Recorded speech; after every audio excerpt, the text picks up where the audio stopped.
हिंदी दिवस के उपलक्ष्य में आयोजित इस कार्यक्रम के सभी प्रतिभागी महानुभावों का व्यासमणि त्रिपाठी पोर्ट ब्लेयर अंडमान की ओर से हार्दिक अभिनंदन तथा मुझे इसमें शामिल करने के लिए विश्वविद्यालय को हार्दिक धन्यवाद।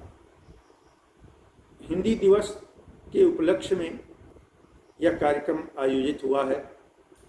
जाहिर है प्रतिवर्ष 14 सितंबर को याद किया जाता है हिंदी दिवस के रूप में, हिंदी मास के रूप में, हिंदी पखवाड़े के रूप में संस्थाएं कार्यक्रमों का आयोजन करती हैं।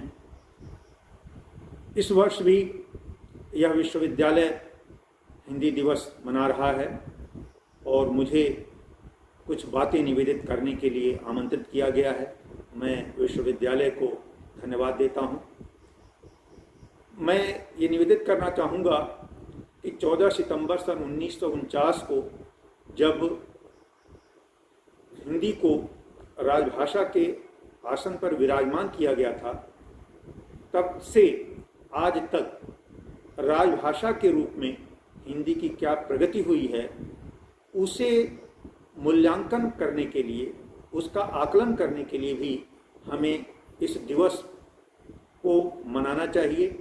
उस पर चिंतन और चिंता करनी चाहिए कि हमारी राजभाषा कहाँ तक बढ़ी है, हम उसे किस रूप में अपना योगदान दे रहे हैं, किस मनयोग से उसकी प्रगति में सहायक सिद्ध हो रहे हैं। जाहिर है हम जिस तरह अपने घर में बात करते हैं, क्या उसी रूप में राजभाषा का प्रयोग अपने कार्यालयों में करते हैं, अपने सरकारी या अपने जो विभिन्न संस्थान हैं उन संस्थानों में राजभाषा का प्रयोग करते हैं। यह चिंता की बात है, यह विचार की बात है। जब आज़ादी मिली थी उस समय किसी नेता ने यह प्रश्न उठाया था कि वनवासिनी शकुंतला रूपी हिंदी को राजमहिषी का आसन तो मिल गया, राजरानी के पद पर विराजमान तो हो गई, लेकिन उसे एक राजरानी के रूप में सजना संवरना होगा, तभी वह स्वीकार्य होगी।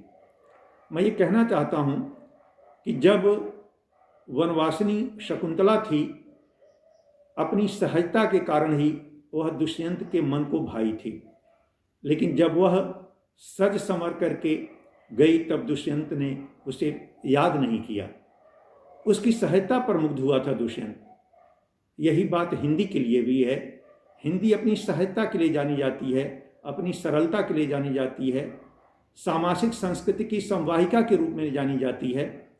वह जोड़ती है सबको, जोड़ भाषा के रूप में समादृत है और आज से नहीं, हजार वर्षों से वह निरंतर विकासमान हो रही है और कश्मीर से लेकर इंदिरा पॉइंट तक, कच्छ से लेकर आसाम तक वह बोली जाती है, समझी जाती है और एक तरह से कहा जाए तो अंतर प्रांतीय व्यवहार की भाषा के रूप में वह समादृत है।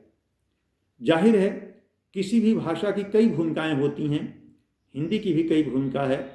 वह संपर्क भाषा के रूप में भी अग्रगण्य है, साहित्य की भाषा के रूप में अग्रगण्य है, राजभाषा के रूप में तो वह है ही, राष्ट्रभाषा के रूप में भी वह अपना योगदान दे रही है।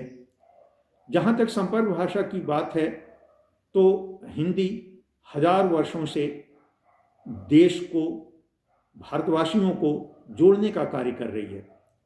जो स्थान उत्तर भारतीयों के मन में रामेश्वरम का है, वही स्थान दक्षिण भारतीयों के मन में शिव की नगरी काशी का है। और आप देखें कि इन दोनों जगहों में हिंदी बोली जाती है, समझी जाती है, आज से नहीं हजार वर्षों से। यही बात आप द्वारका और जगन्नाथपुरी को भी लेकर देख सकते हैं कि वहाँ पर भी हिंदी बोली जाती है, समझी जाती है। कहना मैं ये चाहता हूँ कि जिस तरह शंकराचार्य ने देश के चारों कोनों में 4 मठों, 4 धामों की स्थापना करके संस्कृत का प्रचार प्रसार किया था, संस्कृत के माध्यम से देश को जोड़ने का कार्य किया था, वही कार्य अब हिंदी संपूर्ण देश को जोड़ने का कार्य कर रही है। राष्ट्रीय एकता के रूप में वह अपने योगदान का सम्यक निर्वहन कर रही है। और जाहिर है उत्तर भारत में भक्ति का जो प्रचार प्रसार हुआ वह दक्षिण से ही हुआ। दक्षिण के संतों ने उत्तर में जाकर के भक्ति का प्रचार प्रसार किया और हिंदी उनका माध्यम बनी, चाहे वो रामानुजाचार्य रहे हों, माधवाचार्य रहे हों, वल्लभाचार्य रहे हों, निम्बार्काचार्य रहे हों। उन्होंने दक्षिण से उत्तर को जोड़ा और एक तरह से मैं ये कहूँगा कि हिंदी के प्रचार प्रसार में संतों का, भक्तों का बहुत योगदान रहा। और अब देखें मध्यकाल में जो हमारे बादशाह थे वो उत्तर से दक्षिण की ओर गए और अपने साथ हिंदी को ले गए और हिंदी वहाँ विकसित हुई, संपन्न हुई, समृद्ध हुई, आगे बढ़ी। बाद में दिल्ली और आगरा के जो व्यापारी थे वो पूर्वोत्तर भारत में पहुँचे, दक्षिण भारत में पहुँचे, उन्होंने व्यापार स्थापित किया और एक तरह से देश के कोने कोने में हिंदी का आगमन हुआ, प्रचार प्रसार हुआ और हिंदी एक समृद्ध भाषा के रूप में उपस्थित हुई। जहाँ तक हिंदी में साहित्य सर्जना की बात है तो इसमें एक से बढ़कर एक महान रचनाकार अवतरित हुए हैं। गोस्वामी तुलसीदास, कबीर, सूर, महादेव वर्मा, मीराबाई, और आधुनिक युग में आप देखें तो प्रसाद, पंत, निराला, अज्ञे, नागार्जुन, और आज भी बहुत बड़े बड़े रचनाकार हिंदी की सेवा कर रहे हैं, हिंदी की साहित्य की यात्रा को विकसित कर रहे हैं, बढ़ा रहे हैं। तो साहित्य की भाषा के रूप में हमारी हिंदी प्रतिष्ठित है और बहुत ही समृद्ध भाषा के रूप में है। जाहिर है जो हमारे यहाँ कमी थोड़ी सी है वह राजभाषा के विकास के रूप में है कि राजभाषा के रूप में अपेक्षित विकास हिंदी का नहीं हुआ है। और यही कारण है कि प्रतिवर्ष हमें हिंदी दिवस, हिंदी सप्ताह, हिंदी मास के आयोजन करने पड़ रहे हैं। ठीक है, अच्छी बात है, इससे भी एक उत्सवता का वातावरण बनता है, उल्लास का वातावरण बनता है। हमें अब पूरे मनोयोग के साथ इसमें जुटना चाहिए और हिंदी के विकास के लिए योजनाएं बनानी चाहिए। हिंदी किस तरह से आगे बढ़े इस पर विचार करना चाहिए। आप इस समय देख रहे हैं कि नई शिक्षा नीति आगे अभी अभी आई है और इसमें मातृभाषा के रूप में मातृभाषा के रूप में शिक्षा के माध्यम के रूप में चयन हुआ है कि बच्चा मातृभाषा में अपनी पढ़ाई करे, अपने ज्ञान का अर्जन करे और जाहिर है इससे जो लाभ होगा कि वो अपने वातावरण से परिचित होगा। जिस भाषा में वह सोचेगा उसी में वह लिखेगा, पढ़ेगा, आगे बढ़ेगा, ये उद्देश्य है। विश्व पटल पर आज हिंदी विराजमान है।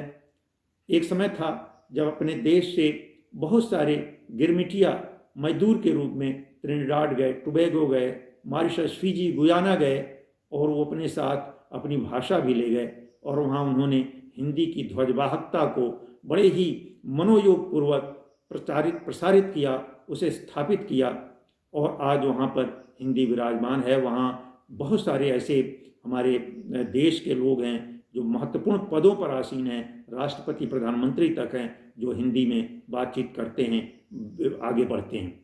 यहाँ मैं ये कहना चाहूँगा कि अमेरिका में, इंग्लैंड में, कनाडा में, जर्मनी, जापान, आप किसी भी देश को लें, वहाँ पर प्रवासी भारतीय मिलेंगे और वो जब भी मिलते हैं तो आपस में हिंदी में बात करते हैं, हिंदी के विकास में योगदान दे रहे हैं। वहाँ से पत्रिकाएं निकल रही हैं, वहाँ बहुत सारी सभा संगोष्ठियाँ हो रही हैं, कवि सम्मेलन हो रहे हैं, जिससे हिंदी का विकास हो रहा है। तो एक तरह से साहित्य की भाषा के रूप में, संपर्क भाषा के रूप में और विश्व मंच पर हिंदी की स्थापना के रूप में हिंदी का विकास हुआ है। लेकिन राजभाषा के रूप में अभी भी हिंदी उस रूप में प्रतिष्ठित नहीं हो सकी है। कहाँ कमी रह गई है, इस कमी पर हमें विचार करना है, हमें सोचना है। मैं आपसे ये कहना चाहूँगा कि कुछ लोगों के मन में यह भाव बनता है कि हिंदी को रोजगार की भाषा नहीं बनाया जा सका है और इसलिए वह राजभाषा के रूप में पूर्ण रूपेण प्रतिष्ठित नहीं हो पा रही है। मैं ये निवेदित करना चाहूँगा कि इस भूमंडलीकरण के युग में आप देखें तो बहुत सारी जो मीडिया या जो जनसंचार के माध्यम हैं वे हिंदी अपना रहे हैं, हिंदी को प्रत्यक्ष रूप में या प्रत्यक्ष अप्रत्यक्ष रूप में विकास में योगदान दे रहे हैं। तो रोजगार की भाषा के रूप में हिंदी आगे बढ़ रही है, मीडिया संसाधनों के रूप में, यहाँ तक कि व्यापारी जो बहुत सारी राष्ट्रीय कंपनियां हैं वो हमारे देश में आ रही हैं और जाने अनजाने हिंदी के विकास में योगदान दे रही हैं, वहाँ भी रोजगार के सृजन हो रहे हैं। तो रोजगार की दृष्टि से हिंदी भाषा बन रही है। केवल ये कहना कि अंग्रेजी रोजगार की भाषा है, मैं इससे सहमत नहीं हूँ। हिंदी भी रोजगार की भाषा बन रही है, रोजगार के अवसर उपलब्ध करा रही है। हाँ, यह जरूर है कि हमें और भी इस गति को तीव्र करना है, इसमें आगे बढ़ाना है। जहाँ तक कार्यालयों में हिंदी की बात है, तो जब तक हमारे भीतर अपनी अस्मिता बोध यह हिंदी के प्रति नहीं होगा, या जब तक हम मनोयोग पूर्वक कार्यालयों में हिंदी का प्रयोग नहीं करेंगे, तब तक जो है वह राजभाषा के रूप में हिंदी का विकास नहीं होगा। अभी मैंने कहा था कि जो शकुंतला रूपी हिंदी है उसको सजाने संवारने का दायित्व तो हमारा ही है।